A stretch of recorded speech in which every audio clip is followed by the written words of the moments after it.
Welcome to the brand called you. Today, the brand we are talking to is Sonam Srivastava. She's the founder and CEO of Wright Research, a robo-advisor which has created data-driven portfolios and is much appreciated by millennial investors. Welcome to the show, Sonam.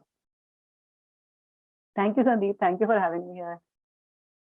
So let's learn more about Wright Research. Tell us, what does it do, and what is it that you're doing that's attractive to 30,000 investors that you have accumulated? Yes. So Wright Research is, something I started around 3 years ago. So to give you a background about me, I've been, working in the quantitative investing, quantitative research industry for a very, very long time. And in the last few years, a couple of jobs that I sort of worked on, they closed on unexpectedly, right? So at that point in time, I thought that I want to pursue this. Quant is something that I saw that people in India were not taking very seriously. And I had a lot of, I believed in it quite a lot. So I thought I'll pursue it on my own. I'll take it out to people. I'll take it, try to do something out of it. And interestingly for me, I did not have the business sense of doing it for retail or doing it in a B2C fashion, going out there, putting yourself out there and, speaking to people. But interestingly, I got a lot of good response and, that really worked out for me. And I really, got hooked to that, getting that feedback from people, what they like. And we've had a good journey. We've done quite well into the market, right, in the last 3 years, which has helped us quite a lot. And we've tried to, create value for people through what we are doing and create a very, something that people can trust for the long term. That is what we're trying to sort of achieve. So the focus is on building quant-based investment portfolios, and primarily for retail investors. Is that how you would describe the space that you are focused on? Yes. So see, we are creating these investment products, which again, quant or no quant, we want them to be backed by research and something that we trust to go out to the people, right?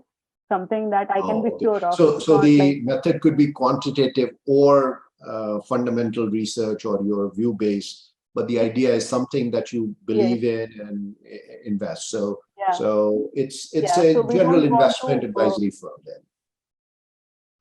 Yeah, I mean, but we really like quant. Quant sort of works for us, so we do primarily quant only. And the idea is to sort of empower people into doing better investments through what we are doing.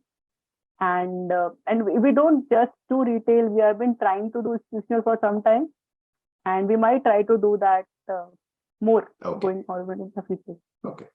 So where you are obviously doesn't limit you to where you are going. The idea is to build quant and other methods, but primarily quant. And even though you've started with retail, to do retail and institution. Okay. How do you see, we've just come off a long bull market in India, where the market was going up 25% a year. Everybody was looking like a hero because everybody had fantastic returns. How do you see the investment space changing over next year, 2 years? And how do you see people changing their expectations of what they are going to get from investments in the markets over next year or two? Yes, so I think people are spoiled for what they've been getting from the market, right? Everybody sort of, and especially that we work with retail audiences, and a lot of them are new investors. So we see that gap in expectation. Everybody is expecting that every month I'm going to get like a 10% return, and if you're not giving me that, then you're doing something wrong, which is very, very strange. And we have to sort of manage expectations and, bring out the actual value of long-term investing to people instead of, these short span of time where you can get big returns, right? In the long term, putting your money into a strategy that can compound at a higher rate in the market can give you a good differentiation in the long term, right? And that is the message we want to send out.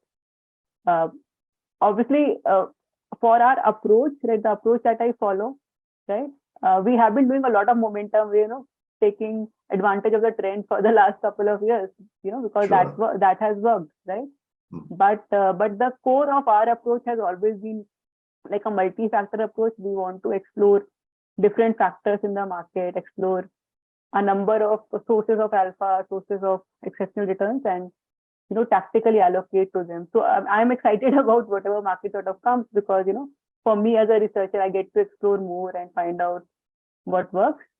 And yeah, but we have to also make sure that our audience appreciate what we're doing and they see the value of what we're doing. And what is really, really encouraging is that a lot of people do that, right? A lot of people, they sort of understand, the effort that's being put in. And I see. So how do you do that? How do you educate your investors or connect with them? Do you spend a lot of time on social media platforms? Do you do seminars? What's your method for connecting? Or do you use distributors for reaching out to investors? So we actually do all of these things, right? So we do spend time on social media, and I have prioritized social media quite a lot in the past few months. I was part of the LinkedIn creator program, right? Where I learned actually put in time to understand, what would work and what won't work. And similarly on other platforms also, like something else from Instagram or Twitter is, a whole other thing. But if you're able to capitalize those algorithms, then, you actually can create a huge impact, right?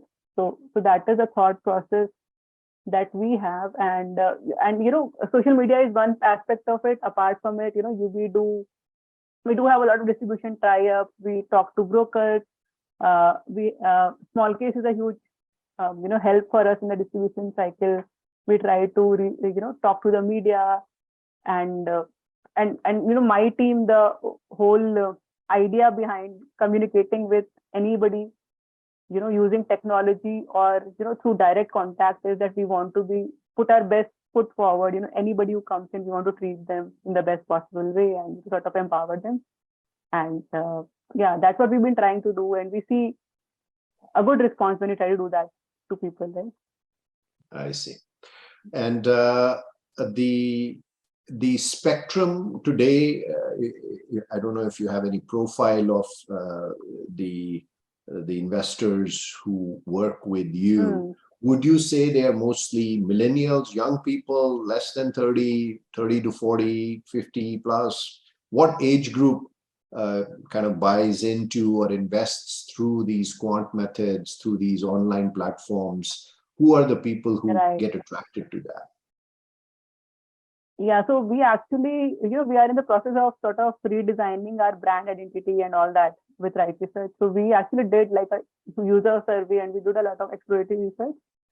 And we found out that, the majority of people are in the age range of 25 to, let's say, 40, right? And I think there are three types of investors. One type is people who, who don't know anything, who are just very, very new and who just come in, right? They don't understand anything. Second type is people, who sort of have experimented, tried a few things. They might be good at it, they might be bad at it, but they don't have time to, devote to investing with their full-time job, right? That's the second bucket. And third bucket is people who are, actual good experts who know the market and they like the product, and, they are coming to us, right? And I think the majority is in the second group, which is people who have a little bit of idea and, who are coming to an advisor for expert guidance. That's probably the vast majority of investors. Maybe not the majority of people. The majority of people might be in bucket one, but majority of investors are probably in bucket two, as you described. That's interesting. But 25 to 40. So relatively younger, but not that young. These are not the people who are necessarily flocking to, I don't know, Zuggy and Zomato and ordering in all the time. A little bit older possibly than your e-commerce base. What do you think of algo trading? Algo trading is something that, I really like, and something that I've done for a long period in my life. But you're familiar. There has been a lot of controversy. A lot of articles get written saying it's a dangerous thing. It's maybe unfair thing. Even SEBI chairman recently came out and had some statement about algorithmic trading and saying they're not sure if it's adding value to the investors. And it was more in the context of people advertise maybe sometimes and say they are going to produce tremendous results, and they're not able to do that. But what is your view? What role does algo trading have to play for the investors? How does it fit into a investor's toolkit? So I think algo trading, I think there's nothing wrong with algo trading. It is something that makes the market liquid. It adds a lot of value into the market, right? It reduces whatever inefficiencies there are in the market and creates opportunity. So obviously algo trading is a great thing, and markets everywhere have evolved as algos have come in, right? And India shouldn't stay behind, and I think India is also adapting, right? A lot of trading now on the exchanges happens through algos. But yes, I understand the point where algo trading is used like a buzzword, and anybody comes and claims that I am doing algo trading, I am giving you this much return, and they end up doing something stupid and something that leads to losses and things like that, and there's no liability of it. They don't. I mean, a lot of people actually don't even use their real names and things like that. That's happening. That is, I think, that's not correct, right? And that's almost sounds like what people would do on other anonymous social media. That's interesting. Is there one habit of investors that you see, or one, I guess, belief of investors that you see that you would like to change to make them a better investor?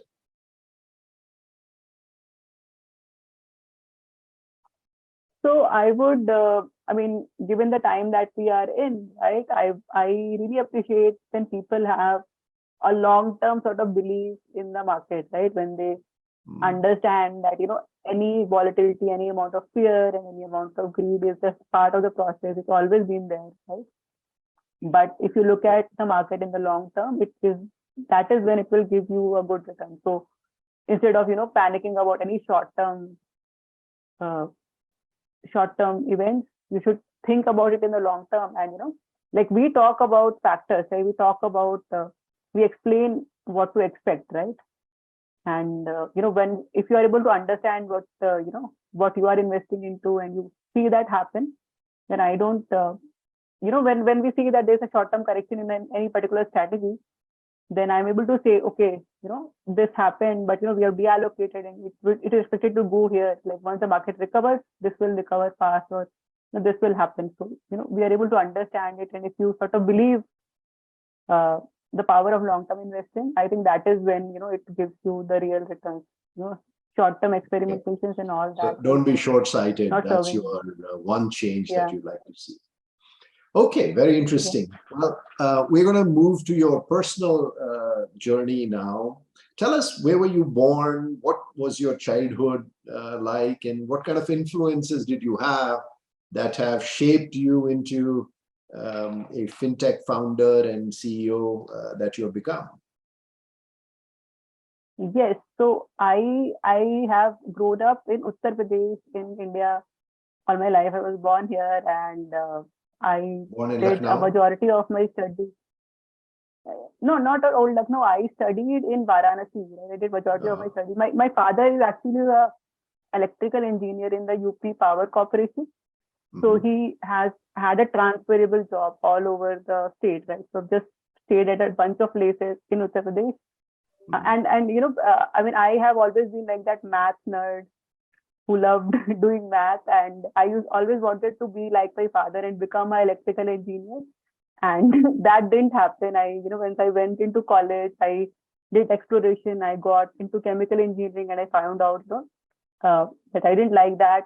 I liked computer algorithms, and I sort of pivoted to doing algos in chemical engineering for some time. After passing out, I adapted to doing this for other industries, and finally settled on quant finance. So that has been my journey. And yeah, and not just that, growing up, I had some amazing schools that I went to. So I also, I'm very passionate about writing and literature and things like that. And other aspects of the thing, I think that helps me do what I do right now, work on content, work on a bunch of other things as well, right? I see. The combination of math skills and writing skills has shaped your journey. Do you remember a particular advice that shaped you at some point that had made a big difference in the path you took? Somebody said something to you, or somebody inspired you in doing something? I think I had I went through a phase in my life where I didn't know what to do. I was good at studies, so I was sort of pursuing going into a nanotechnology lab and all, because that is what a chemical engineer used to do from an IIT. And there was something that happened where I did not go there, and at that point I thought, okay, let's take a step back and think about what I want to do, right? And at that point I realized that I like math, so let me focus on numerical methods. And I think somewhere around my third year in college, I really discovered that that's what I like. I'm very, very good at it. And I sort of pursued doing that. And that has sort of... But that was your decision. Did somebody influence you, or somebody gave you that advice, or how did that come about? I mean, I think I've had a lot of influences in my life, very positive influences all throughout my life. I've had an opportunity to work with some amazing people throughout my career. I used to work at Edelweiss doing algo trading for a long time, and then I switched to HSBC, and I was, not very confident, and my boss out there in HSBC was a huge influence on me, who sort of encouraged me to experiment with a lot of things and take control of a bunch of strategies. I think that was a very big influence that I had in my life. Okay, fantastic. We all learn from our life, both successes and failures. Sometimes failure is a very interesting teacher. What was your most significant failure, and what did it teach you? So I've had a bunch of failures, and I don't talk about that very often. So when I passed out from college, it was right after 2008, right? And there were no jobs in the market, right? We gave our placement in 2009 when there were no jobs in the market, and no chemical company was, that I wanted to go to was coming or, taking people. So I joined a job at Reliance, which was a refinery job. And then I sort of understood I was not good at it. I had to go through that journey where I left the company. I joined a tech company for some time. And then I realized that, okay, I don't want to do tech. I want to work on data and algos, and I switched. And I found quant finance. So that was a whole journey which had a whole lot of struggle in that whole process. So I went through all that.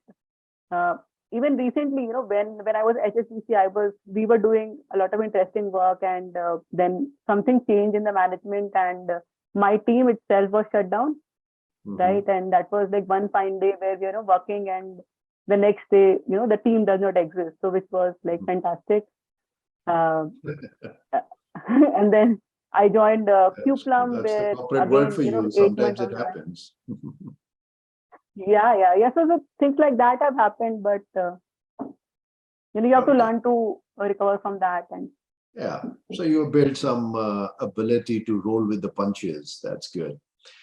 Okay, how do you invest your personal savings? Yeah, I invest in all of my strategies. And they've been working quite well, right? I think I was my first investor, and I think how well it worked on my money sort of gave me the confidence to take it out to investors, and I put everything in. That's good. Well, focusing on your own products is a sure sign of confidence. So that's great. I'm sure your investors would love to hear that. The next section, Sonam, is talking about some quick questions. This one, you don't need to think. Whatever comes to your mind, just blurt out. Who is the best investor ever?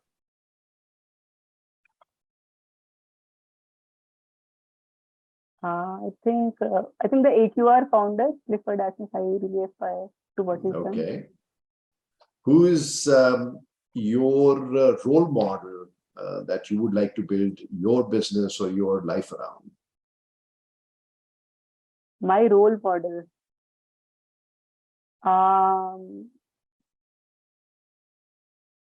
I think a bunch of people who've done very interesting throughout their journey. We have a few examples in India about, a lot of people who've done amazingly well, like Saurabh Mukherjee recently, right? And you have so many examples out there in the global market. Yeah, so those are people I sort of look up to and look at the journey. Nice. Okay, great. What was the latest book that you read, and what did you enjoy about it? The latest book that I read, right now I'm reading Blink by Malcolm Gladwell. Blink, and I recently read this book called Hooked, which is on product management, right? And how to build products that. Okay, yeah. Very interesting. That's my next. If you find yourself with a free afternoon, how do you spend it? I never find a free afternoon recently, lately, because it's been, being a founder, it has been very crazy. Non-stop, but so you don't find yourself I like to. But you're like, let's say you had a conference that was scheduled and got cancelled or something happened, and you now find yourself with nothing on your calendar. What would you do? I would like to read a book. I would like to go to a coffee shop, have good coffee, hang out with some of my friends, and that's what I'd like to do. All right, great. What is a better vacation? New York City or Paris, or a remote beach in Andaman Nicobar? I am a little bit biased towards beaches, but I won't mind going to New York or Paris, to be honest. So both. No, you got to pick one. I think I am a little biased towards beaches. Okay. So, final question. What is brand Sonam Srivastava in your own word? What do you stand for? I think, the brand that, that I put out to people, right, through the various activities I do, I think it has been built through the feedback that I sort of received from the people that I have interacted with. And, throughout what I do, the idea is to sort of create value for people and, bring something good, empower them with whatever I'm doing. So I think, that is what I sort of try to do with whatever so you brand react to the feedback, but what is your core belief? What do you think when people look at you? What do you wish they see? I really wish that they sort of trust me and trust what I'm saying. They trust that, I put in the effort when I, bring something out to them. And a lot of people, they don't do it, right? When you're new, when you are something somebody who they have seen for the first time, they take time to sort of believe you. And what I would like for them to do is, trust what I've been doing more and sort of have that. All right. Well, we are all on a journey. I wish you luck and all the best for Wright Research and your journey in building something that people trust and invest with. Good luck. Thank you. Thank you for listening to the Brand Called You videocast and podcast, a platform that brings you knowledge, experience, and wisdom of hundreds of successful individuals from around the world. Do visit our website www.tbcy.in to watch and listen to the stories of many more individuals. You can also follow us on YouTube, Facebook, Instagram, and Twitter. Just search for the Brand Called You.